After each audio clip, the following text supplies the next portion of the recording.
So I have this friend. I disagree with almost everything he says, but for some reason I love him, I want to help him. I don't even know why, but anyways. He works for a very large brand. He's a popular figure in the North American continent. He's been quoted by the largest, the most prestigious news networks you could think of. Think of anything, he's been quoted. Unfortunately for him, his entire online identity is tied to the large brand he works for. And this creates a big problem, a big issue, because if he is fired tomorrow for any reason, and he's a nice guy, unlike me, so he should never be fired. But you never know. If he gets fired, he loses everything. Access to his emails.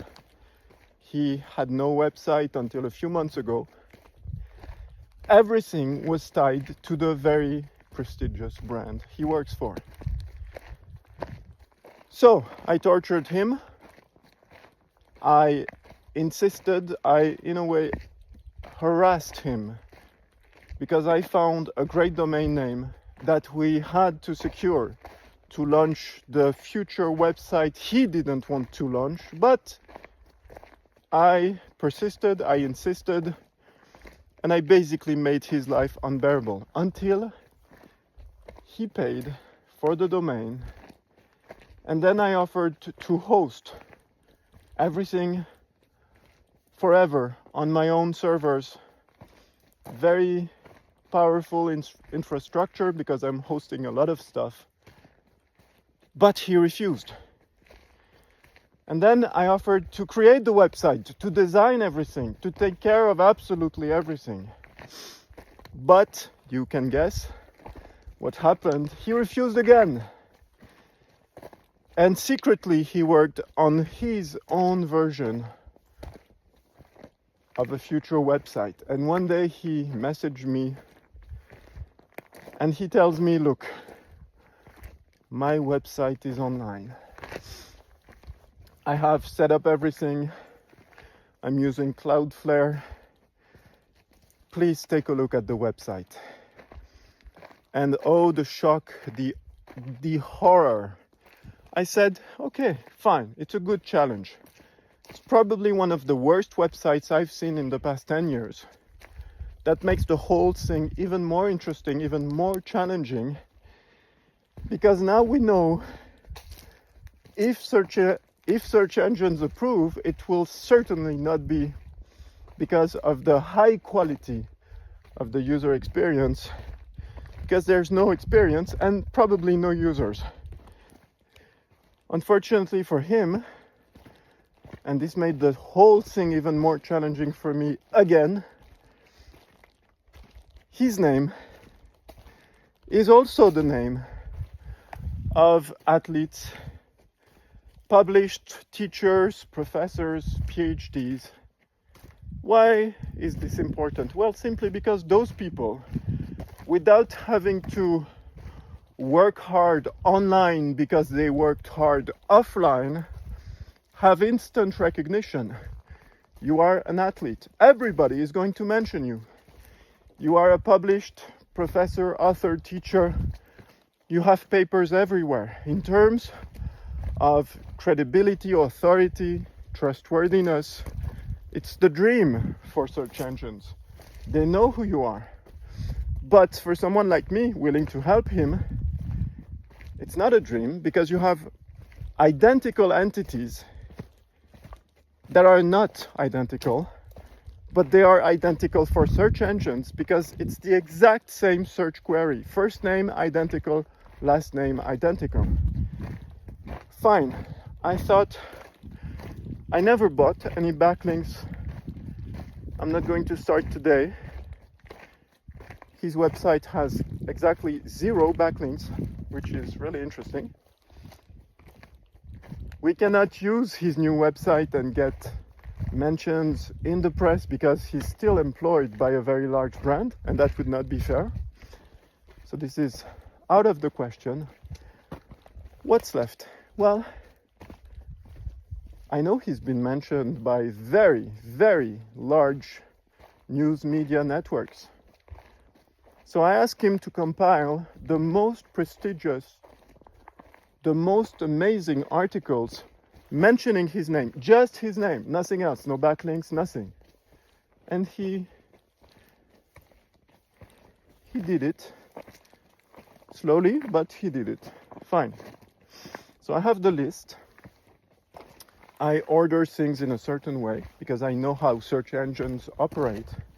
I write the code again, and I tell him I'm going to instrumentalize, I'm going to take advantage of this reputation that was built over the course of almost 2 decades. And I'm going to use all those press mentions to your advantage. If it works, it's going to be amazing.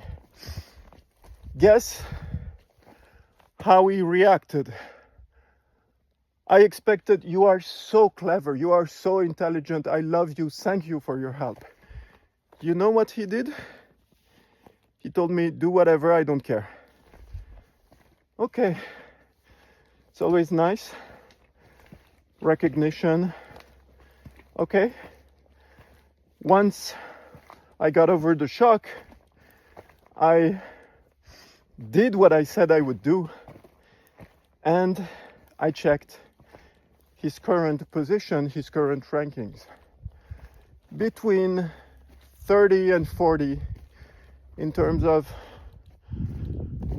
position, meaning you had everybody in front of him, despite the great domain name, despite his beautiful website.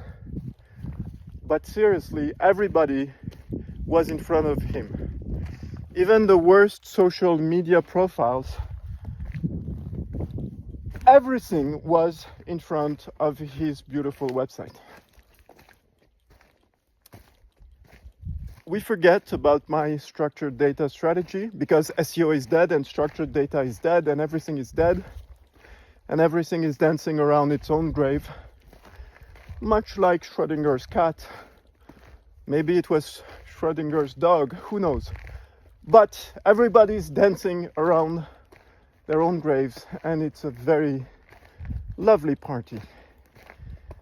Fast forward 2-3 months later, my friend, without getting a single backlink, without doing anything, with the most visually atrocious website you could imagine, with absolutely no great content online, sends me version 2 of his website. He redesigned it. I take a look and I don't know what to say because it's somehow even worse than version 1. So I tell him it's horrible, it's a mess. But he's very happy. And then I thought, hey, I forgot about my structured data strategy. Maybe I should check the rankings. He's in second position on the first page in front of everybody. And the only thing that happened, because he just redesigned the website, so we know it wasn't this, he did it in the past hours. And by redesign, I mean making things worse, but whatever. The only thing that changed between 3 months ago and now is that search engines processed the structured data, the schema markup I wrote. That's it. So it's a beautiful story about life, love, and happiness. Take care, guys.